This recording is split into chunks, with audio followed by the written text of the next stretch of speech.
Durag Diaries, yo, what's good, people? Welcome back to the check-in, our weekly Thursday morning show. And yes, you heard it, the weekly show, because we've been doing this consistently for a couple of weeks, you know what I mean? Getting into the flow, getting into the rhythm, working on schedules. This one's been a busy week. But today, as we all know, we've got the second leg. AZ Alkmaar, they're coming to our house. They're coming to our ground. White Hart Lane. Are we going to have enough to get the job done?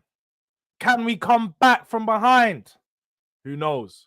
Who knows? But big up to everyone that's inside. Big up to everyone that's checked in. When you check in, standard procedures. Make sure you like the video. Make sure you subscribe to the channel.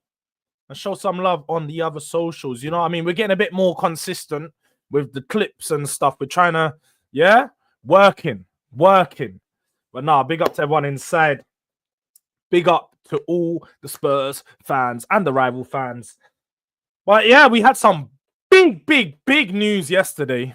I think that's probably going to be the start of the video. We might as well start there.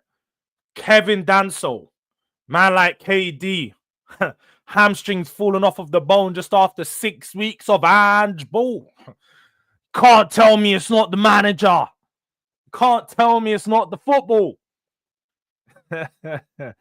Aye, ABC, it's easy as 1, 2, 3. Shout out to MJ. Let's do this. Well, they better turn up. And as Drula says, the mole has arrived. Big up Jords and the Durag viewers. Now, big up to Drula every single time. A real one. Drula, do you have any breaking news? Do you have any developments on in the training ground that you want to share with us? Please feel free to do so. But Kevin DANSO has now been ruled out. They haven't really said the time frame. They didn't say what grade hamstring injury it was. I think it's still being assessed at this current moment in time. But one thing that is clear is that just 6 weeks of Tottenham ball playing at 100 miles per hour has caused, you could say, our best defender. Literally the one guy that I could say has impressed us, one guy that we've been a bit more it was a shining light in such a dark tunnel.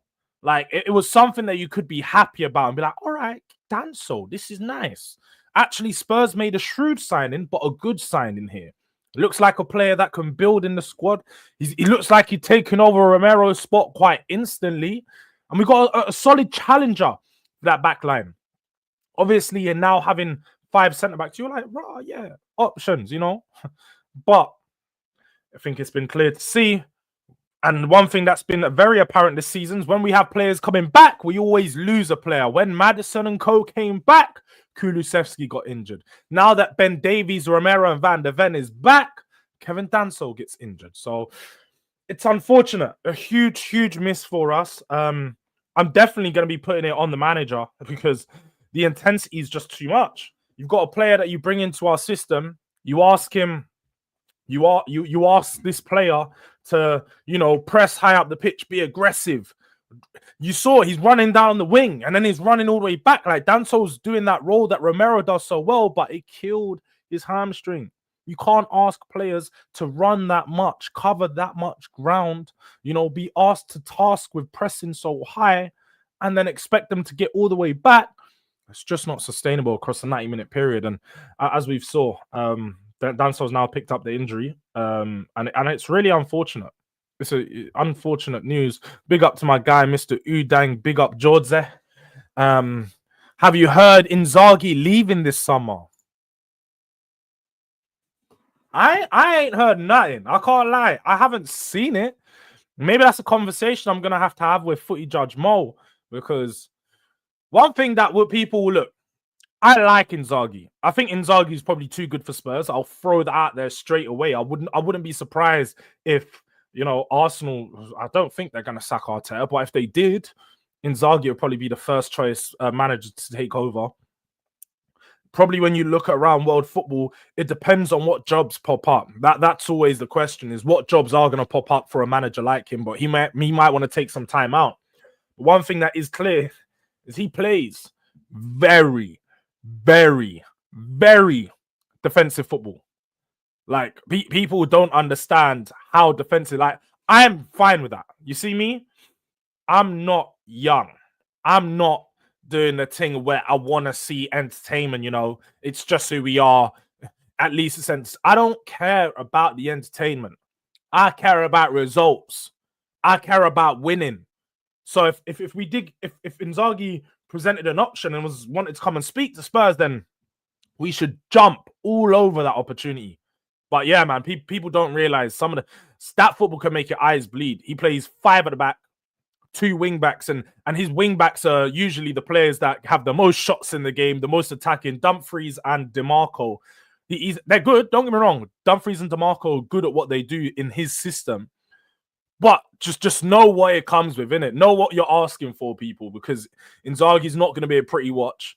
He will coach some players above their level, because that's someone that I say is a proper coach. But at the same time, we have to be careful with what you ask for, because it's not going to be as entertaining as Ange Bolt. You might lose some games and just like we didn't have a shot on target as well. Like that comes with the game. It's just like Antonio Conte. They're very similar. All Italian managers are very similar in that sense.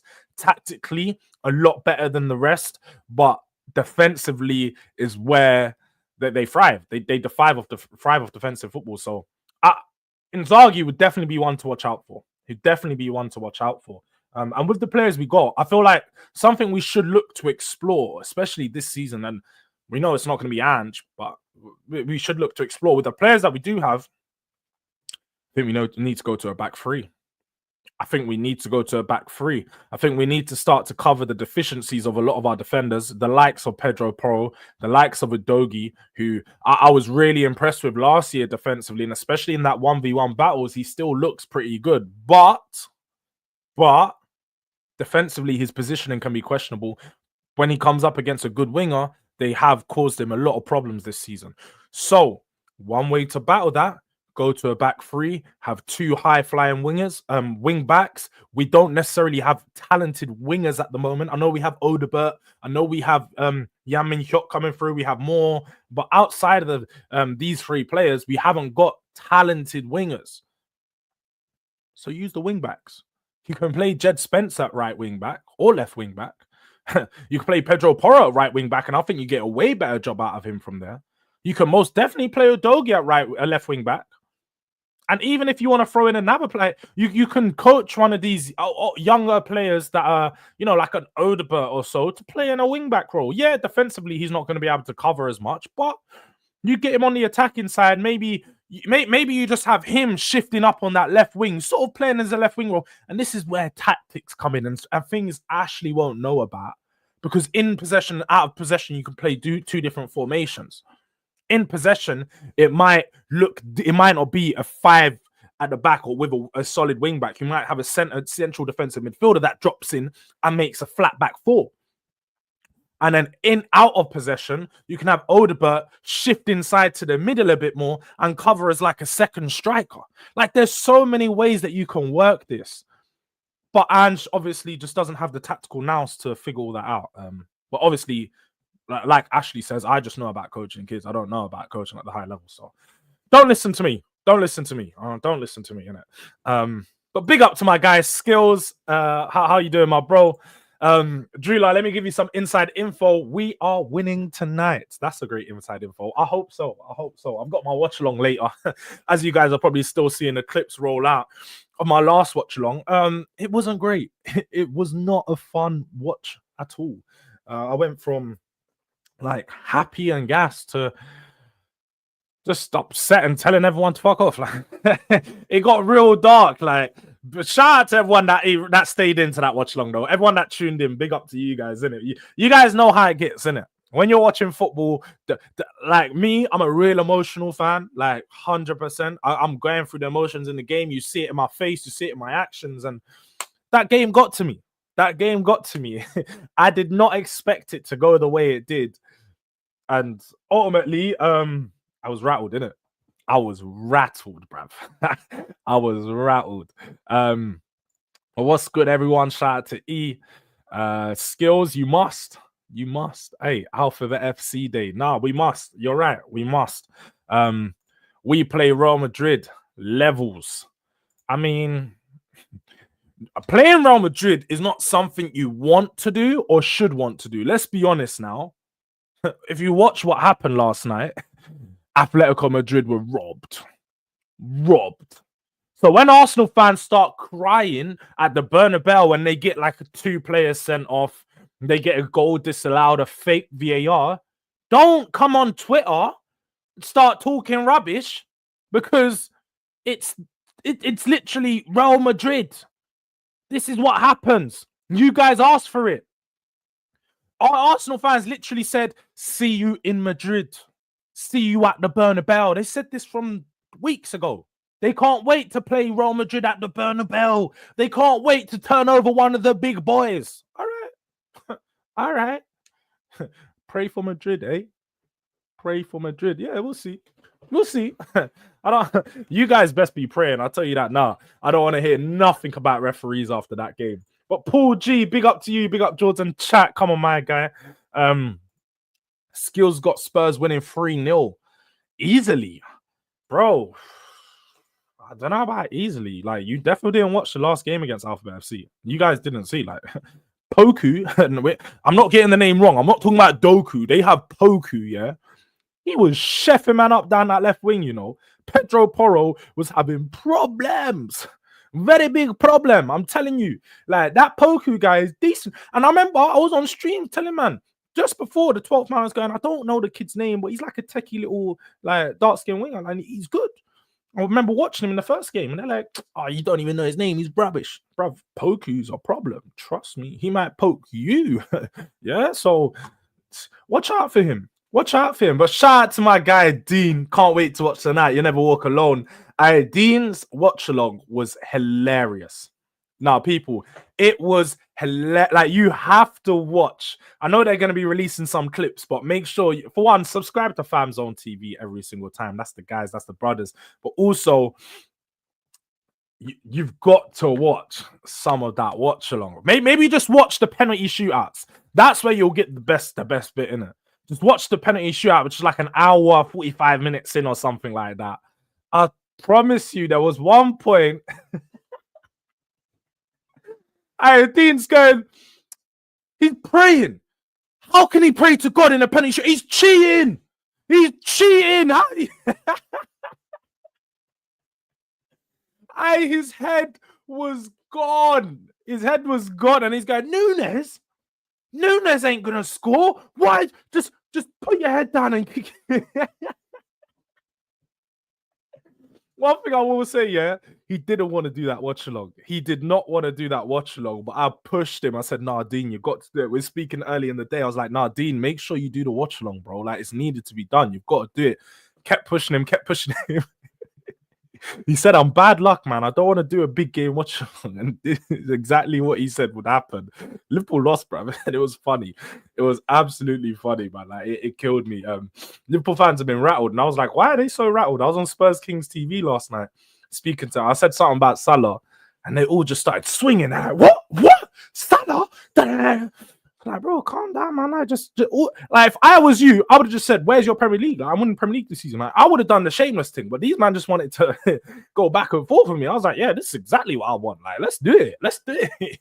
If that was Monts, I just would have had to shut up, because Monts would have just said something like, go to the shop. Go to the shop. I need this.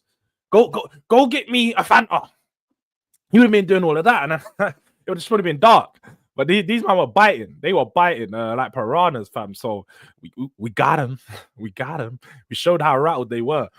But yeah, skills, facts, man. Atletico were most definitely robbed. But big up to my guy, Alex, Mr. Box Office TV. Make sure you guys are showing love to Alex as well, man. Some solid content. And he's doubling down right now. He said, I don't know if you watch Boardroom Talks, but he said he's got that extra bit of fire in him. He's ready to come out and school people on Spurs. So make sure you show some love to Mr. Box Office, man. 100%. Spurs Kings TV rival yesterday. Some peeps were rattled. Trust me, Alex, we had them on ropes. And this is what they don't realize about you. They're going, Jords, man, you're just that guy that says this. Jords, no, I was fishing. I'm a fisherman. Yeah. Can't believe me, I'm a fisherman. Then the hell, man. Shout out to Jay Husmo Stack. I'm a fisherman. So what I'm gonna do when I come on these streams right now, I ain't got nothing to be happy about my club. So I'm a fish for something in your club that can get you rattled, bro. Professional rattler. This ain't a new thing. This has always been me. Spaces, Clubhouse, this is what I'm on. You can ask Sam. He knows, bro. Like, been running the thing for Spurs from days. I used to go in these spaces all by myself and rattle fan bases. Rattle a whole Arsenal, Chelsea fan base. This is how it goes. Like, professional like this. For real. How about pray for yourself? Pray for Spurs and then you pray for me. All right, for real, man. Pray for us all. I pray all my guys in the chat prosperity. And hopefully we all have a good night because we need it. It's been a while. It's been a while. Big European night. Hopefully we can turn up and have a good one. But big up the chat. Big up Jords. Big up Mr. Box Office. Don't get used to it. All right. He needs to get that one printed on a shirt, innit? Like, just big up to you, but you're right, but don't get used to it. Don't get used to it. I like what you're saying, but don't get used to it. Like, I love when Alex says that. Honestly, so funny. Paul G, he'll play. Do you know what? We're gonna get into that. We're gonna get into that. Drula. So good point. I'm gonna start your message. We are gonna do a lineup builder as we done last week. We're gonna try to predict the lineup. Work with you guys what the best lineup will be, how we can combat this AZ Alkmaar team. Obviously, what we need to see differently from last week. We're gonna go into all of that. We're getting through it. But we're gonna come back to that, Drula, regarding lineups. But obviously, Drula's giving us the inside scoop. Whatever Drula says is probably gonna be the case. I'm letting you guys know right now. Yeah. So when it comes to lineups, take note. But yeah, no. Salah, fraud. He's definitely a fraud. I'm telling you right now. Fanta Light, come on, man. You already know. Salah is shit. No GA can fool me. I'm not gonna say he's shit. Because, like, statistically, and I always say statistically, factually, and stuff like that. Factually, he's like the most effective footballer of all time. He probably is. Like, with regards to his goals, his assists, his numbers that he's maintained for so long. He's one of the most effective players. But being effective doesn't make you a good player, depending on who you are. I like aesthetically pleasing players. And even then, sometimes these aesthetically pleasing players aren't effective. So I need I need the combination of the two. I feel like you need it. Right in the middle is where I like to lie. I like to lie of effectiveness and aesthetically pleasing because footballers played on, like, that's what I grew up on. I grew up on Ronaldinho. I grew up on Zidane. I grew up on ballers.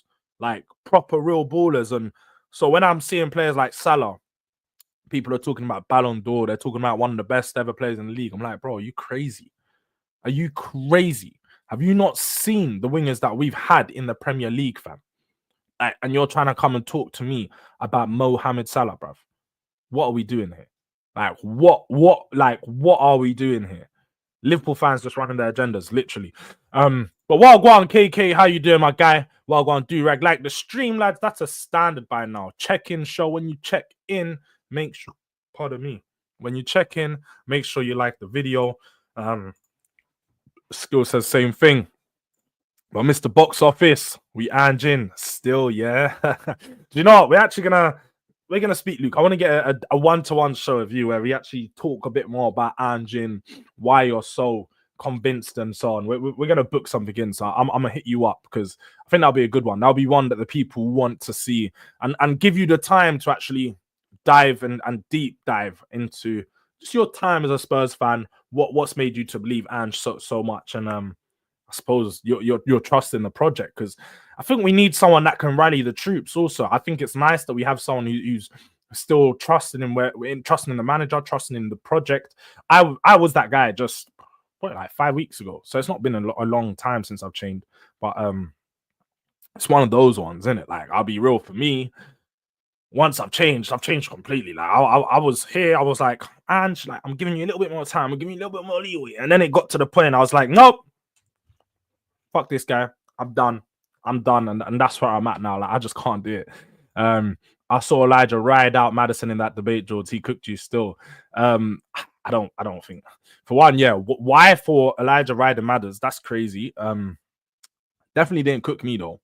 definitely didn't cook me on Madders because everyone agrees with me about Madders. If you just watch my show with Christina, shout out to Christina. We had a Spurs of the moment. That's gonna be my new show, one-to-one show with people, Spurs of the moment.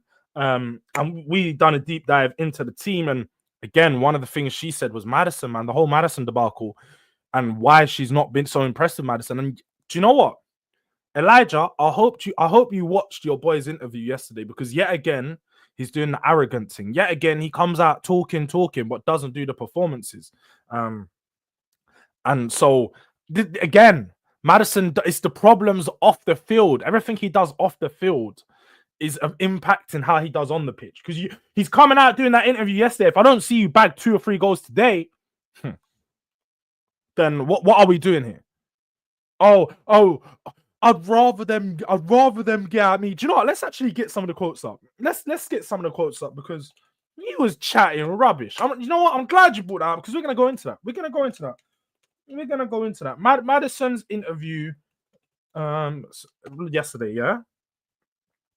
I don't mind taking the heat a little bit. Shut up, bro. Shut up. Of course you don't mind taking the heat, bro. You're 29 years old. The players that you're talking about are 10 years younger than you. You should be wanting to take the heat from them. Like, if you didn't want to take the heat from them, you're a full-time pussy, yo. Like, what are we doing here? He ain't no scapegoat.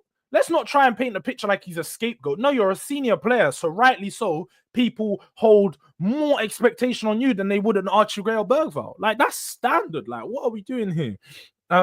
Jords, I better see you in the last 8. Shout out to you, Jamal.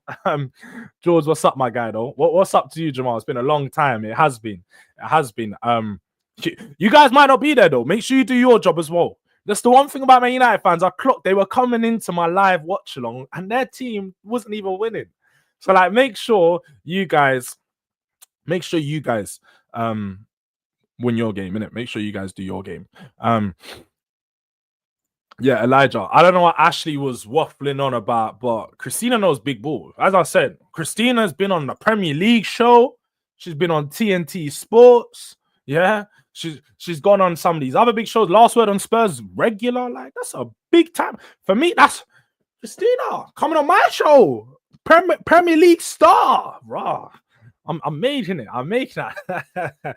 Nah, that's really my G though, but yeah, Ashley was just waffling. She knows what she's talking about for real, man. And my guy Luke, see, look, this is what we need from the people. I had to switch the counts to double like the stream. You see me, that's a standard. Whenever I'm on a stream, I'll switch my accounts. I'll go back to my personal, I'll come back to my main thing, and I've got to make sure I do a double like because that's real love.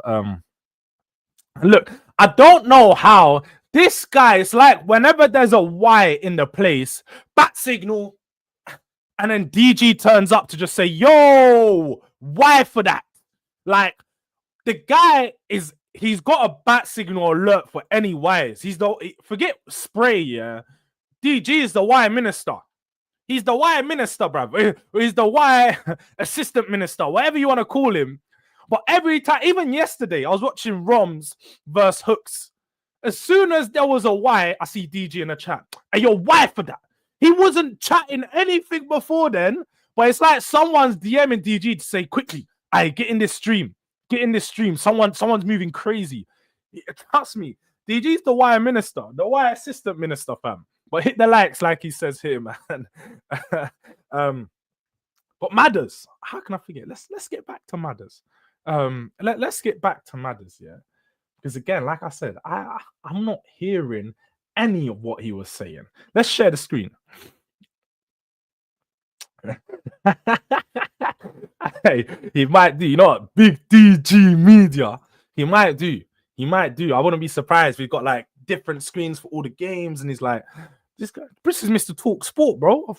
He's got the setup pattern, didn't it, man? Come on, but let me share my screen. And don't tell me about Maddison ain't got his hairline back. I don't know if you saw. Look at this picture, bro. Look at this picture, Jay.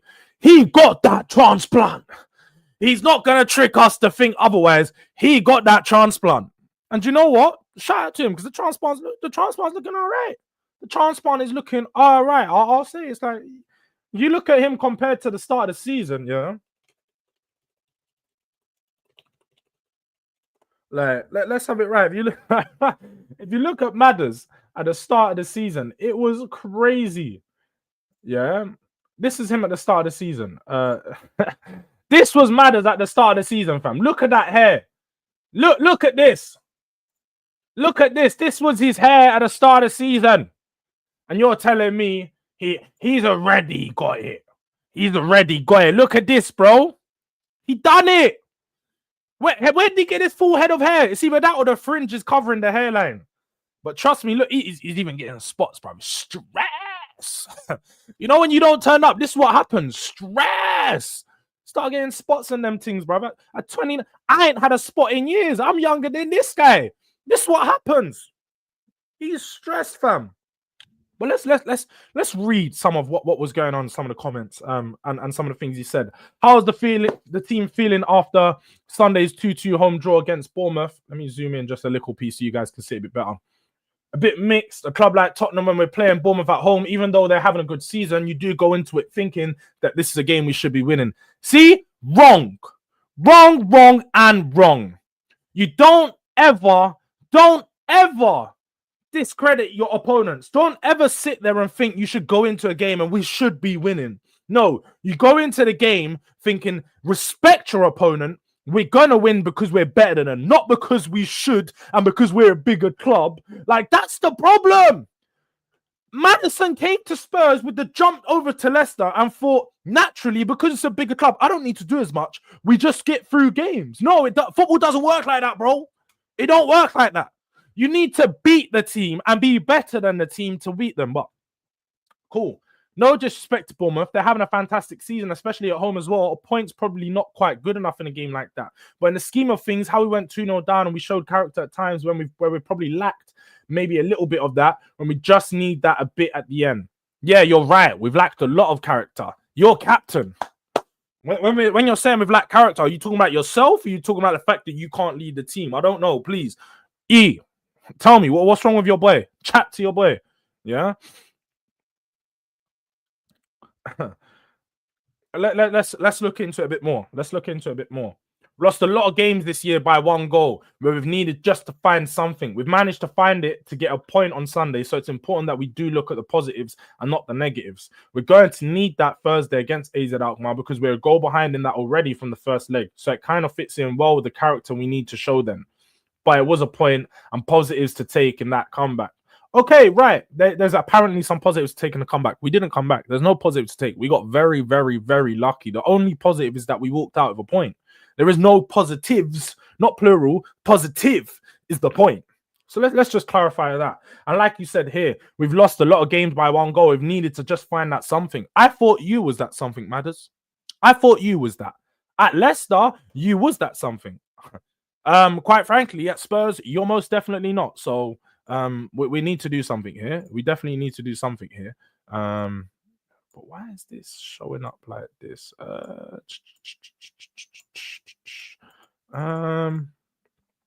Let me just fix this screen a little piece. Make it a little bit smaller. I'm always so tiny in the corner. All right, there we go. I don't even know if it done anything.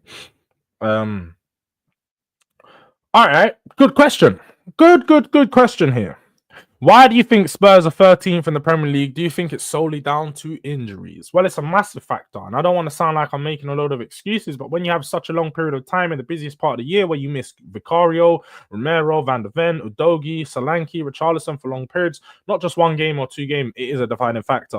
So Dominic Solanke, we lost for 2 months. It wasn't really that long. Most of the games we played in those 2 months are the likes of Everton, we played Leicester, we played Brentford. We actually went on a decent run of form where we won 3 Premier League games in a row for the first time within that time period. So we didn't necessarily miss Solanke that much. Yes, he wasn't missing the way that we built up and played, but ultimately the problem wasn't Solanke being out, is the way that we was playing. So cool. Richarlison doesn't really have much of an impact anyway, but the other players, cool. I understand you.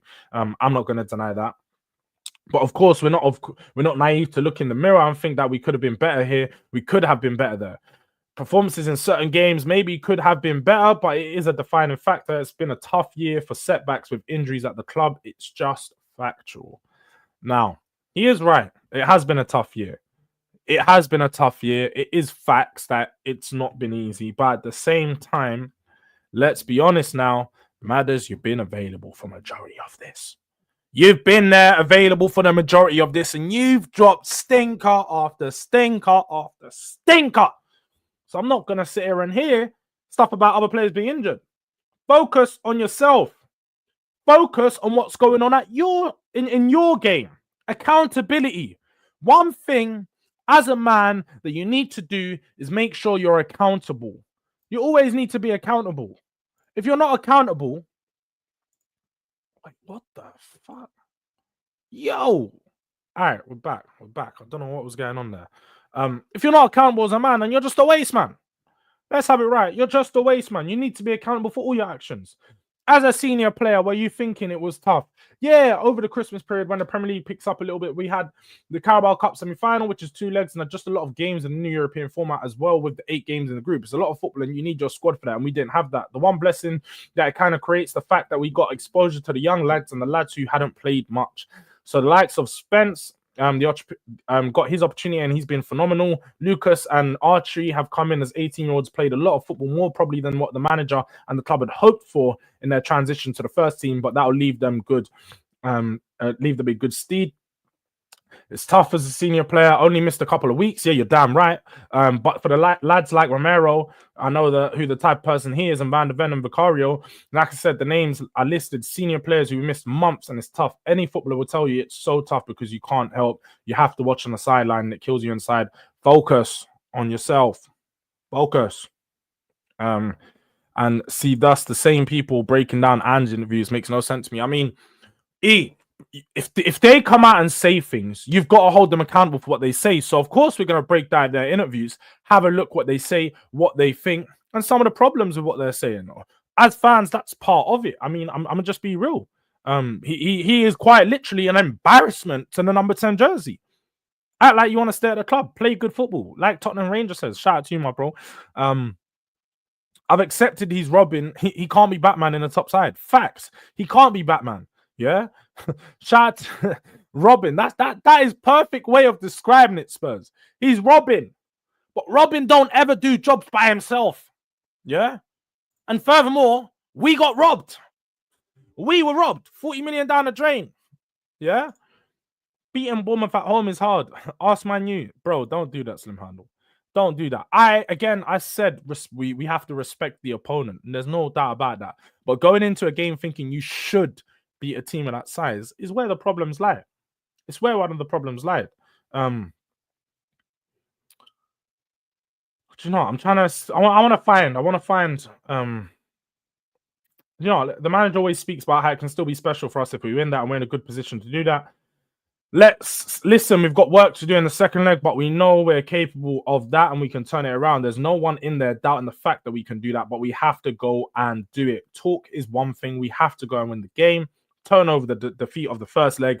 You win that and pick up a bit of the momentum. You're in the quarterfinal, then it can still be a special season for us. That's what we're hoping for, and that's what we're striving for. Well, I hope so. Now, escape. This is the main thing I actually wanted to touch on. Really, this is where I'm glad. I'm glad we're here.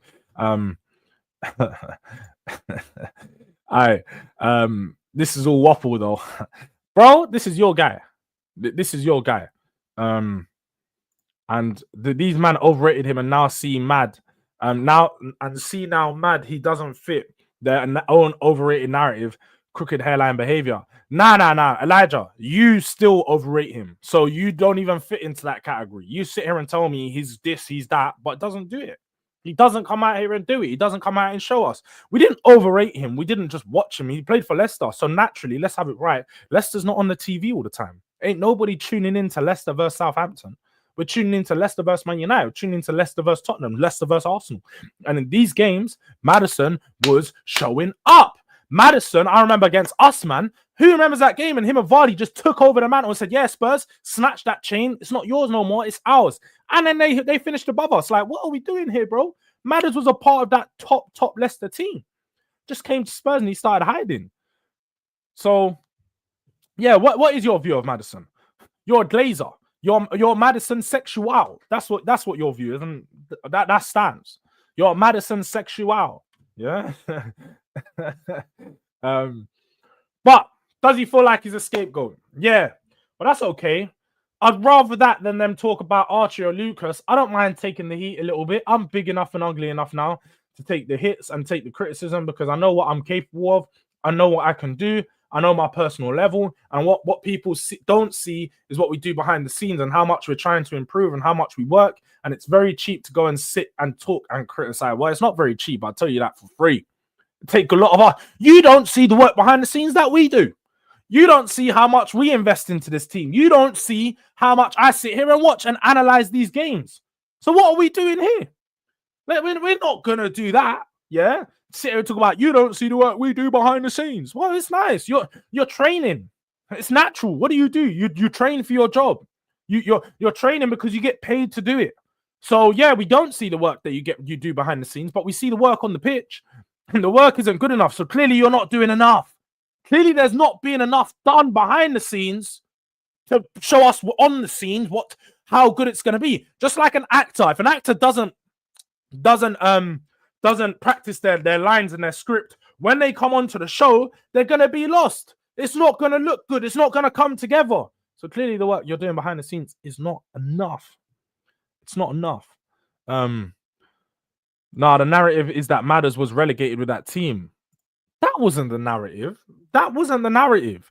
Let's have it right. The narrative of Leicester was that Maddison was not the reason why they got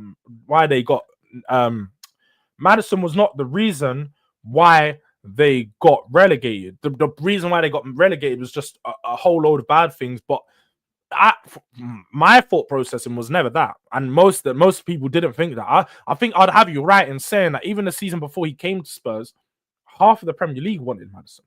I remember Arsenal fans were going mad because they signed Odegaard over Maddison at that point. They're going, why are we getting Odegaard? I want Maddison, all of this. Maddison was considered one of the best creators in the league at that point. Let's have it right. When we signed him, it was a big signing. It was like, yeah, Spurs are actually going to go out here, get a big player who's can bridge the gap between, us being potentially a top 6 sides and going into a top 4 side. He's done none of that. So that's not a narrative. That was just a fact, like a narrative. That narrative that you're talking about being relegated with that team, maybe a few people push that, but it wasn't the general narrative, man. But training today, the standard was unbelievable. Lads working really hard because we drew at home to Bournemouth. Lads are not happy, so they don't see that it hurts us as well when we're not doing well in the league. It don't hurt enough. It don't hurt enough. I'll tell you that now. It definitely don't hurt enough. But I feel good. I actually feel pretty good. I feel pretty sharp. Really looking forward to Thursday and beyond. Try and finish the season special as a team. Try and finish the season strong personally. Still have a really good season in terms of...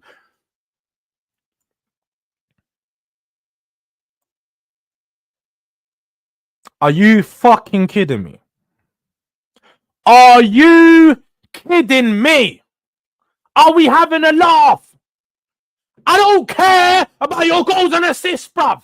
Telling me I still want to have a really good season in terms of goals and assists. You can have 20 goals and assists, but if we finish in fucking bottom half of the table, it doesn't matter. It doesn't matter. So why? This is the problem.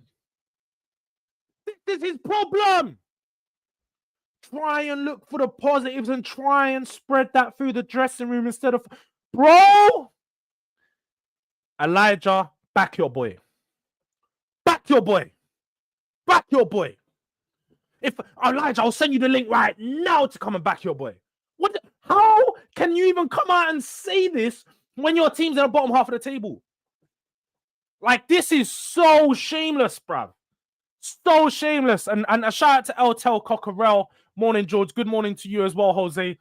We need to get something in together as well. I remember Paul G coming in our chat. He's like, yo, you need to get something in with El Tel. So we should look to book something again, man. Definitely hit me up on the socials or I'll hit you up. Something. So shout out to you, my bro. I'll send you the link right now. Don't even... Do you know what? Give me a second, guys. I'm sending Elijah the link to come back your boy. Come and back your boy. Because I'm going to stomp him out in a second, bro. What is going on? This is shameless.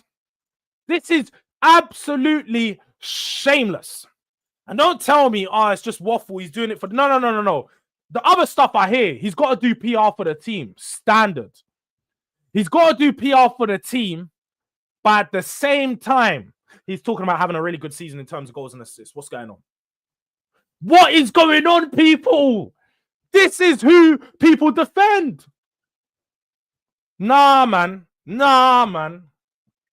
I can't believe it.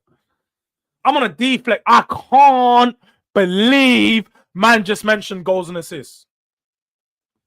I can't believe man is sitting here talking about his own season. He's talking about his personal goals. We're 13th. I can't believe I didn't even see this. Oh my God. Oh my God. This is crazy. This is crazy. And he is not calling you. You're not getting an England call up. Let's have it right. You're really not getting an England call up. Yeah? Oh my God, he's done it again.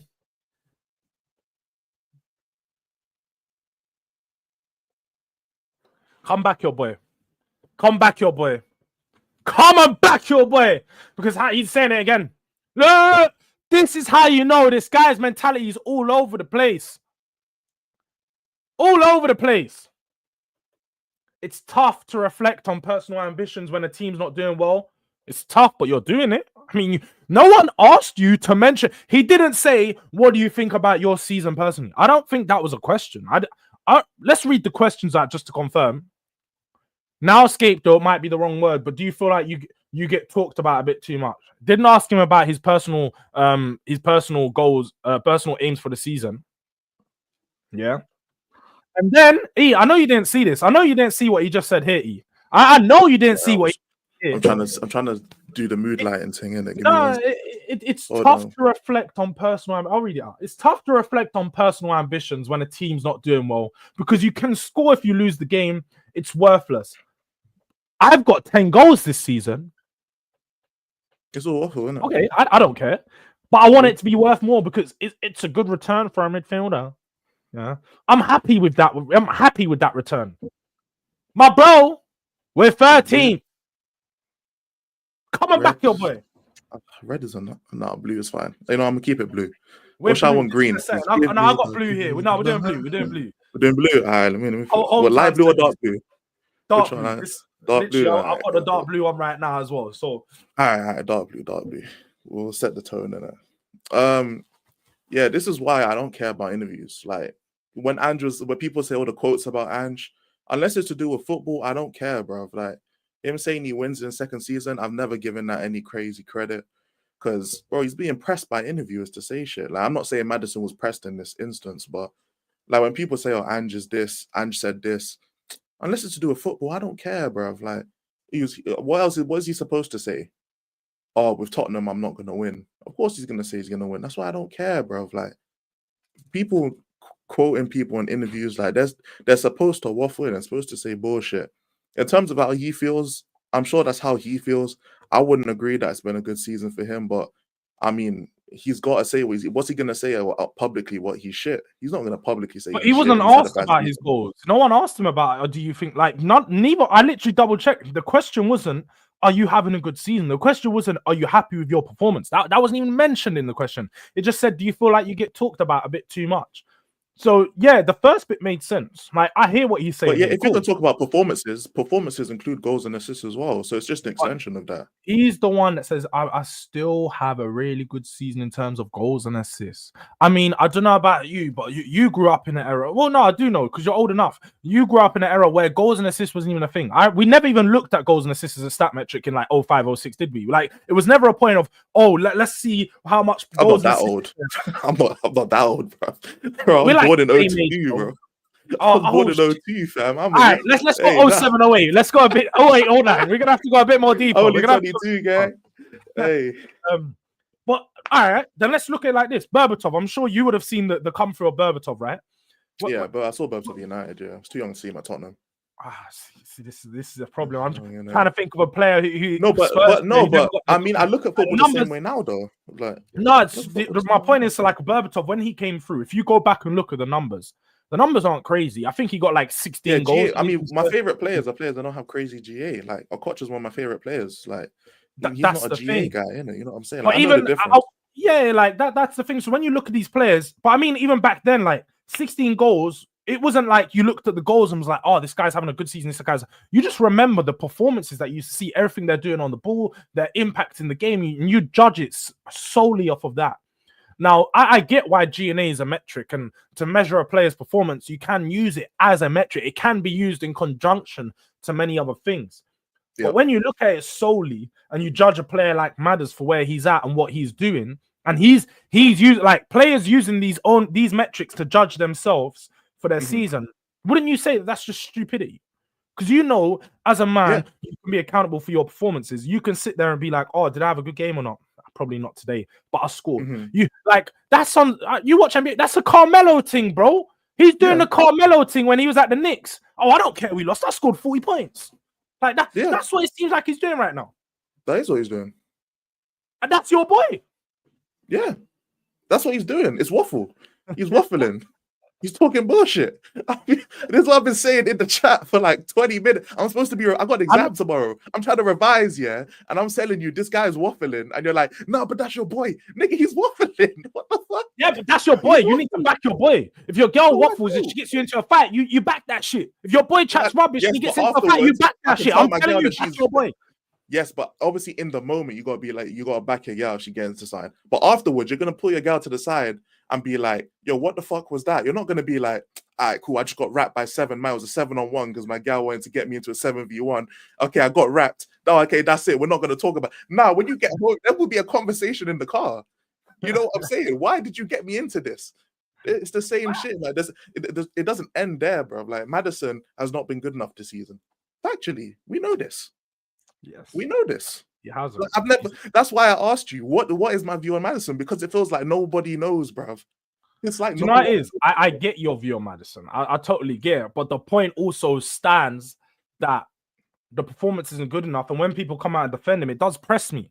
It presses me because like they'll compare him to other players, and I don't know. Like for my standards of Madders, the comparisons I do for him. And it would have been at the start. I'm talking about the best players in the league, like the best creators. I don't compare him to I don't compare him to Morgan Gibbs-White.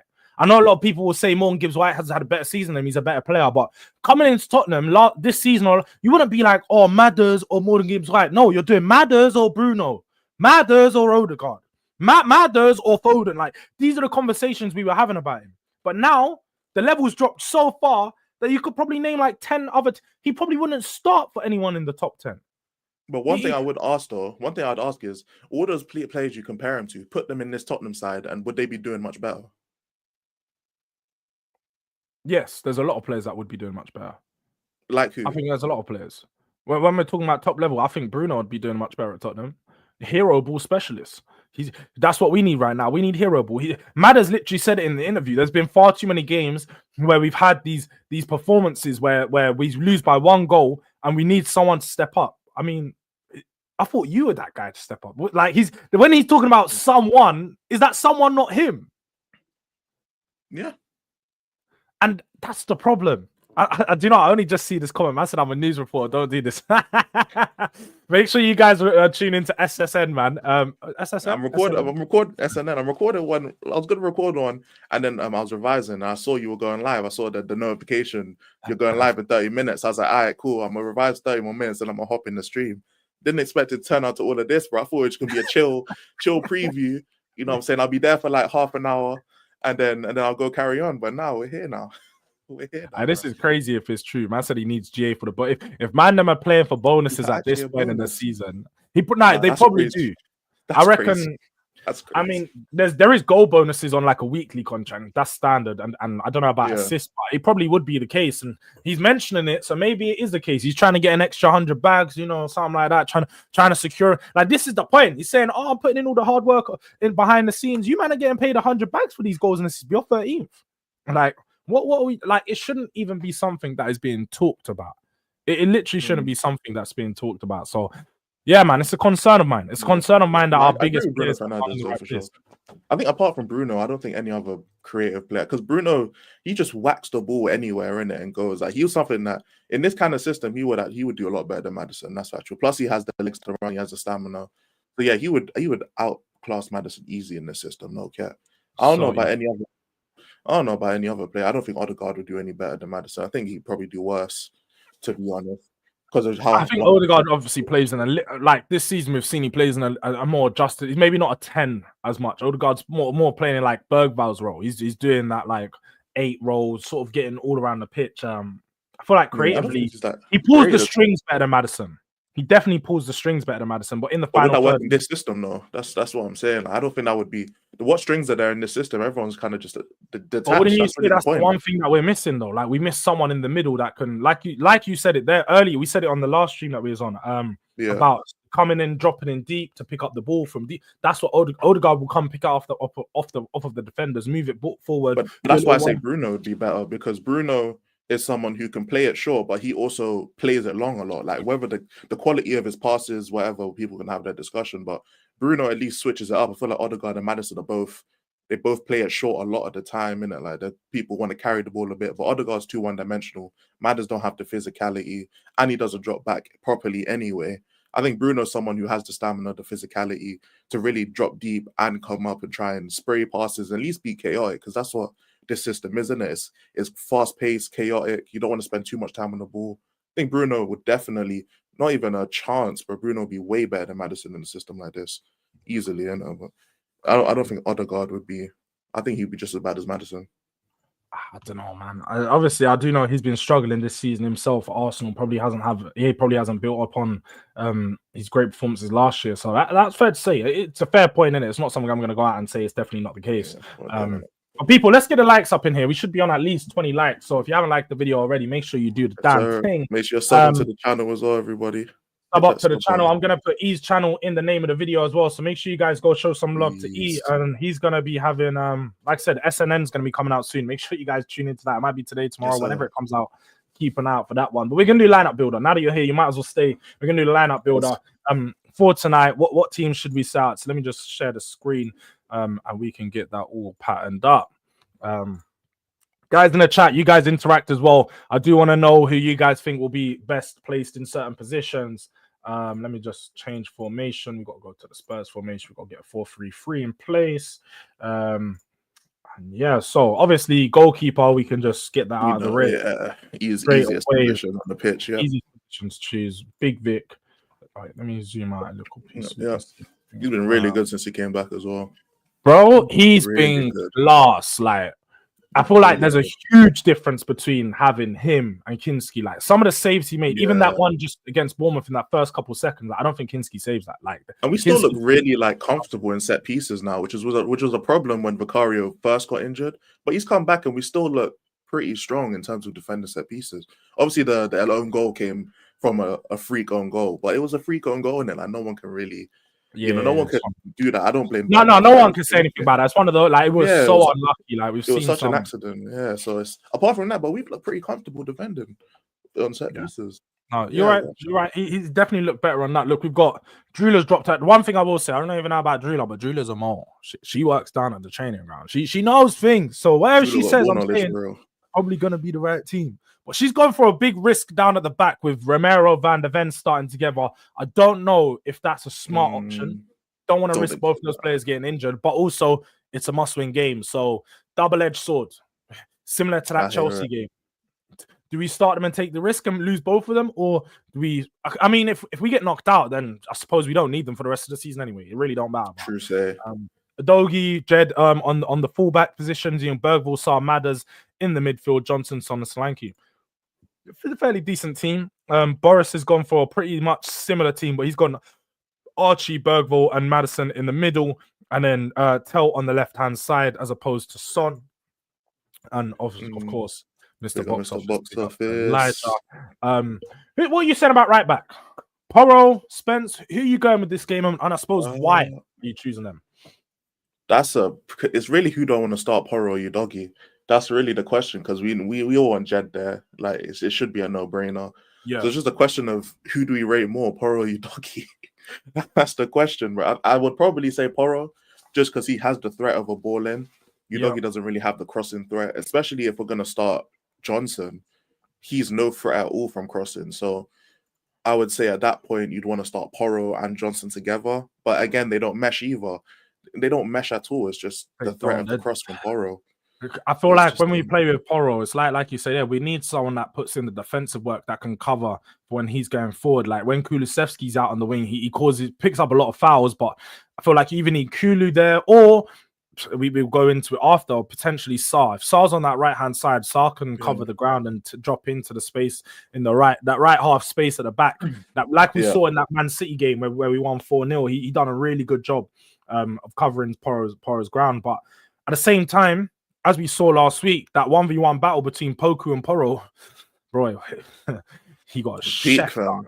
It was a peak. But I feel like if you doggies out there, if Poku's on your doggy side, it'll be just as much of a sourcing. That's really the problem, fam. Both of them can't really defend that well. But I'd probably end up going I'd go with Porro. Porro. I agree. I think I'd go Porro. It's like you say there. I feel like with Porro, the play that he gives us going forward, and we're probably going to need someone who's willing to take that risk today. I wouldn't be surprised if we see Pedro Porro score a goal. Because he's one of those players that are going to get forward. They're going to put a lot of crosses into the box, and especially having Solanke back, we need someone that can put a proper whip in there. Because like I said, if we play Brennan Johnson, who I don't expect to see start, because he started, I think, our last 3 games, especially across like the last 10 days. He's played a lot of football since coming back. Unless the manager just rates him that highly. He's just I've said it from the start. See, he's Andrew's son, bro. This is literally Andrew's son. Man called him to bring him in, and there's not really been much of an impact. Well, he's scored 14 goals, isn't it? So he's had an impact, but I feel like with the all-round game, ain't everything, bro. He hasn't proven. It's not everything. Yeah, man. But he's proven to the people that rate Johnson, he's proven them right at the same time as he's proven us right. As in, his all-round game's got nowhere. It's not improved since last year, but his numbers have improved drastically. I've only ever seen one person like with a face say that they think Johnson's a technical footballer, and that's JJ from what's the channel? I think he does stuff on also Spurs, innit? But he has a channel called The Full Code. I was on Spurs Kings with him, innit, on Ashmack Analysis. Okay. Bro, the face I made when he said Bergvar's a technical footballer. Oh my Johnson God. or Bergval, you mean? Brendan Johnson.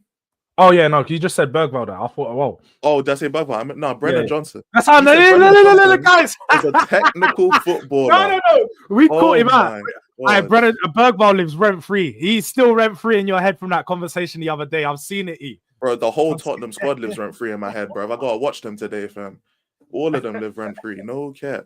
No, facts. Big fact. Nah, but Brendan Johnson being a technical footballer is wild. Like, bro, what are we doing here? It's definitely not the case. But centre backs. Who are we going with at the back? I think ones that's guaranteed. I think it's fair to say Romero is going to start. He started the other day, got a good 60 minutes. Yeah. Probably needs to improve from that performance, but he's probably the one name that you're going to throw in there. But who pairs him up? Obviously, we've seen Ben Davies return. We got Van der Ven on the bench, but also we know with this manager, Archie Gray is just always gets chosen there. And let's say who you want, but then also who do you expect to see? Because obviously, I think it's fair to say we probably all want to see Van der Ven. But I think it's going to be DANSO. No, Danso's injured. Oh, is he? Oh, he's there. He is injured. Danso's injured. No, that's one thing to caveat. There's no Danso, no Benton call for this game, and obviously no Richarlison. Yeah, I forgot. It's going to be Ben Davies probably. It's probably going to be Davies. You think Davies? Because Davies Davies comes back after him and Van der Ven are going to probably end up sharing, or maybe it might even if it's Archie Gray. I swear to God, bro, I can't be honest. I'll be real. God, I expect to see Archie Gray there. Like I'm going to put Archie Gray in there because I genuinely think Archie Gray is going to be the player that plays. I don't want Archie Gray to start there. I've said so many times, like Archie Gray playing at the back is just not for me. But at the same time, he's fit. He's played a lot of games. He got a rest last. Did he get a rest last week? No, it's Romero thing. Yeah, he got a rest last week on the weekend. So I expect to see Archie Gray start. For some that will say unfortunate, but I expect to see this. I expect to see a back line similar to this, and maybe Archie Gray after 45, 50 minutes. I think you might see Romero get subbed off for Van der Ven, and then maybe Ben Davies come on for like the last 20. But I expect to see Archie Gray start. And if Archie Gray don't start, he's definitely going to get some time at that back. You know what it is with this manager, yeah? He always, the player that he wants to rotate, like let's say a player's coming back from injury, he always starts them and then takes them off. Yes. He never like starts them on the bench and then brings them on. So it's just a weird one because like Van der Ven started on the bench here, but that's only because DANSO was there against Bournemouth. So only because DANSO was there and then DANSO played the full 90 and then Romero came off. So it's because 2 players are coming back from injury. He started one on the bench, but I And feel what like did I you? wouldn't be. Oh, Oh, sorry, go what was on, you go gonna on. say? I was gonna say I wouldn't be surprised if Van der Ven and Romero both start, and then Van der Ven comes off for Archie Gray. Oh, actually, I great. wouldn't be That makes surprised that sense. either. Makes sense. What did you think of Van der Ven's brief appearance on the weekend? Because I can't lie, it wasn't pretty. I felt like for the goal that we did It concede, the was. second goal, I don't know why man went around the shops. Like he went that way, spun his. That's one of the problems Yeah, I've seen with Van der Ven is like he can't turn his body, and he's when not. a He's not player turning. takes him on his other side, he's got no agility to just quickly Yeah, shift himself. he's Like quick, but he's like he's a truck. You know what I'm saying? Like he's straight line. He's quick as shit. But when it comes to just turning, he can't do it. He's not a good turner at all. he literally So ran around in a circle to get back to the player. Like he didn't turn yeah, his body; he ran around. I guess that's the price he pays for being so quick. Like he just can't turn. But if anything, that means he has to just improve his defensive awareness and his IQ, and that's something I guess that will get higher as the more he plays in it. Yeah. But hopefully it doesn't take too long to mature because you don't want his pace to run out by the time he develops his IQ. Because that's what will make him one of the best defenders in it. In that kind of Well, look, we'll throw Van der Ven in there because you made a good point. He could start and then bring him off after 50, 60 to be safe. And then maybe you see both of them, depending on how the game is playing out. Take him 2 centre backs out in one game is crazy. So if he does do that, then boy, there's already questions of the manager. Like that's a standard. But he's absolutely lost his mind. You cannot replace 2 of a back 4. And then he'd probably take off one of Pedro Porro and Jed Spence as well. So replacing 3, especially since we're chasing the game as well. Yeah, the last thing you want to take off is a defender. Because if we go to extra time and it gets dark, it's not going to look good. Left back self-explanatory. I think we already touched on it. Pedro Porro starts on the right. Jed Spence a guaranteed start, so we'll go with Jed Spence on the left. But the midfield, I think Drula said it earlier, but there's a lot of people that want to see Bergvall Madders and potentially Archie in there, or Bergvall Madders Sarr, or Bergvall Madders Basuma. What combination do you think works best? I think one thing we can probably agree on. I know I had my rant about him. But Madison's going to start. I'll say it right here. Madison has to start this game. Bergvall should be a surefire start as well, to be honest. Yeah, I think Bergvall is going to start, especially from the fact that he was rested on the weekend. I think that's because he wanted to start him for this game. Maybe he's finally woken up and realized, this guy's needed and then we need to rest him. But so you're saying start. We should go with Sarr on this other side. I think Sarr as well, because I think Bergvall will play the 6, and then Sarr will be the legs in it for Madison. To be honest, I think that's how it's probably going to work out. I think because Bergvall will probably drop deep more than Sarr, and to be fair, he's a better passer of the ball than Sarr as well. So I think Sarr will just be the legs. Obviously, Balloon Man had a 45-minute appearance on the weekend. Would you not be? I know we don't want to see him, but would you not think that maybe this is a game where he could start and could have a significant impact? Obviously, I think the last game, I actually don't think he played bad. Like one thing I will say, as much as I don't like him, I don't think that he necessarily had a terrible first. I think Bentancur was worse in that first half against Bournemouth, but maybe just because of Basuma, he got subbed off. Would you not be surprised to see him replace that role and then give Bergvall the freedom to play in the 8 role rather than being the 6? You know what it is with me is like the way AZ play, they'll either high press you or they'll drop back. Like they don't play a mid block, they don't do anything like that. They don't light press. They'll either fully commit or they'll just sit back. And if they sit back, then it wouldn't really matter if Basuma's there or Bentancur or Bergvall, anyone in the 6, because they're sitting back.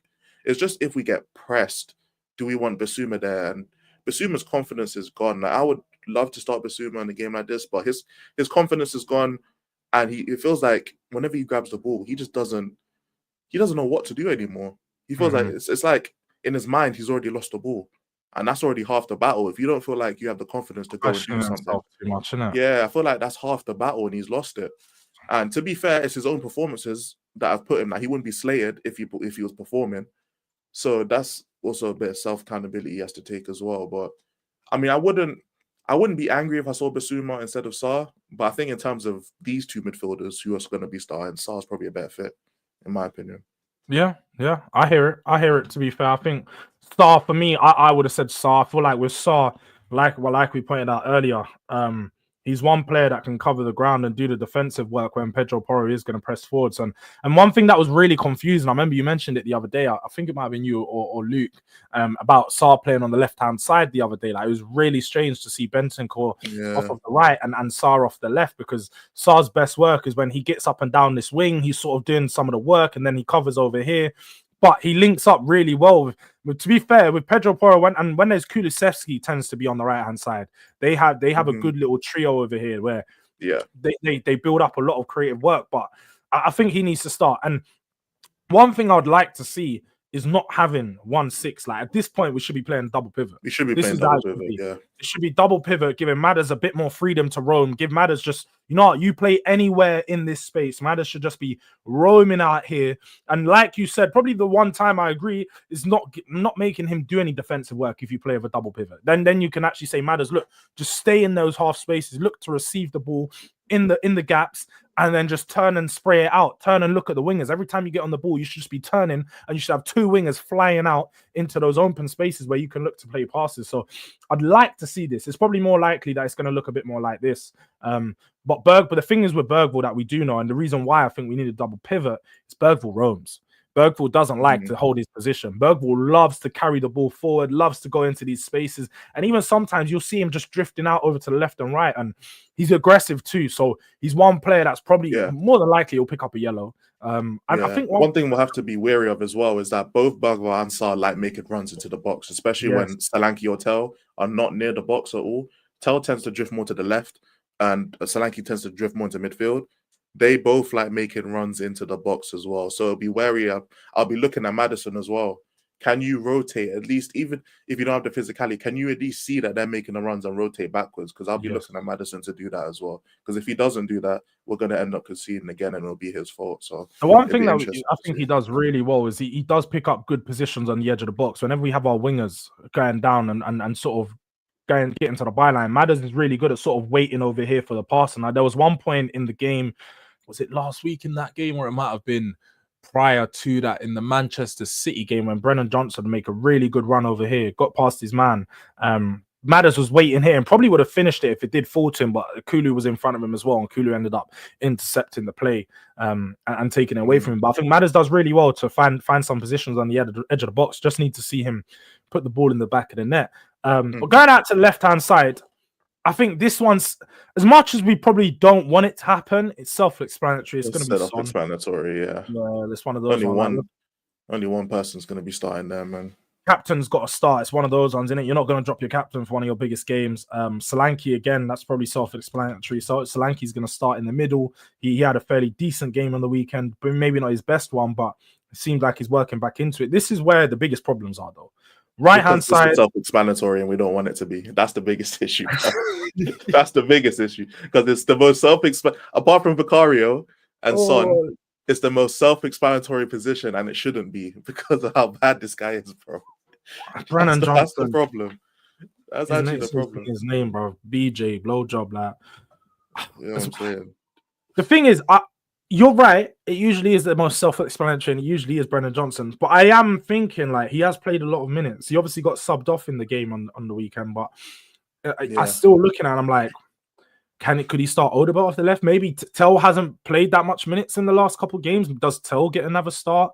Obviously, he had a terrible game against Adas Alkmaar last week. But maybe he needs some time to get on the pitch and actually play on the wider areas. One thing I'll give to Ange is he did say in one of his last recent interviews that he recognizes that he's obviously not played a lot of time in the middle, and so adjusting to the middle role is always going to take time for him, and is always going to be difficult. But in the wider areas, he's a lot more comfortable. He obviously is right-footed. What is he? Is he right? Tel's right-footed, isn't it? I actually don't know, to be honest. I have no idea. He usually cuts in off the left. Yeah, Tel's right-footed, so he can definitely play off the right. It's just with these new school wingers, they all want to do the inside forward job, when in reality, sometimes you just need a player who can beat his man down the line, put a cross into the box for a player like Solanke, or cut it back to a player like Madders or Solanke. So I'd like to see Tel. I don't think Odegaard is good off the right. I feel like the second half performance against Kirkes last week was, I'm close to say, dreadful. Like he had near to no impact. Sort of just got marked out of the game because he didn't really get on the ball. But yeah, look, I think I'd like to see Tell. But like you said, it's probably going to be this Gonna man. be man. I don't think the manager's gonna try and default too much away from trying new stuff. You know, he's gonna probably just stick to his motto and be like, "Yo, if this don't get over the line, I don't know what will." That's probably what's gonna happen. I don't understand. He's never really shown like that when we need to change something up, he's gonna change it up. If anything, that's the time for him to stick to what he's doing. So Yeah, we're gonna see too much away from like wherever Ange Ball is. I feel like we're gonna see that, and especially since we're at home, and it's just gonna be like Ange Ball and inshallah, bro. That's what's gonna happen, bro. Hopefully we get the win. But yeah, hopefully we get the win. As Tottenham Ranger says here, Son and Johnson better press with Solanke or we're not winning. I think one of the biggest they are problems not is pressing. they don't press as much. Like both of these players just look, and that's what we need. We need players that are going to lead from the front, like you said here. We need players that are going to run at their man, and especially we need to go early. Like I want a goal or two in that first half, just to ease the pressure off, and then in the second half we can look to manage the game, move the ball around, maybe just. And we're going to force AZ Alkmaar out of position so we can catch them on the transition better. Maybe play a bit of counter-attacking football, you know, catch them on the break because they're going to need to score a goal if we get the first goal early or the second goal in that first half. So it's going to be interesting. It's going to be interesting. Let me know in the comments what you guys thoughts of this team. Is this team going to be enough to get us through the game? Obviously, it's when you look at it, this is probably one of the best teams we could put out. Barring obviously a few players, but if you look at the numbers and look at the fact that this is a first team, like barring Bentancur, this is literally our first team. Bentancur, Kulu, the only ones that would maybe slide into the 11, but outside of that, might be the best team that we could potentially put out. So if we can't win with this team, then boy, what can Spurs do? Jesus Christ, bro. Jesus Christ. Trust. But what is your actual prediction for the game before we do head out? What are you saying? Are we going to win? And if we are going to win, this is probably the first time, that I don't have a prediction for the game because I don't know. I actually don't know. Like we should have beat them last time, but we had one shot on target. We had one shot on target, bro. The performance was dreadful for every player on the pitch, barring Vicario and Spence. It was bad. Like none of the AZ players will get into this team right here that we just put out. None of them. But on the strength of how bad they're performing, yeah. But in terms of player to player, they shouldn't be, and that's really the problem. That these men are not on this level, and they're schooling us. True, so it's one of them ones. That confidence that you got, man. I need what you're sipping over there. 3-0. Shit. Can't lie, man. There might be some white powder on that desk, fam. I can't lie. Shout out Drula, though. You know what I'm saying? More ball knowledge than me. I'll say that for sure, man. Not like that. But hey, I'm gonna say 2-0 just for the vibes in it. But there's no basis on what I'm just throwing a scoreline out there, hoping it's true. Paul's got the same as you, 2-0. I'm just gonna say Spurs are gonna win. That's it. Whether we go through or whether the win is enough.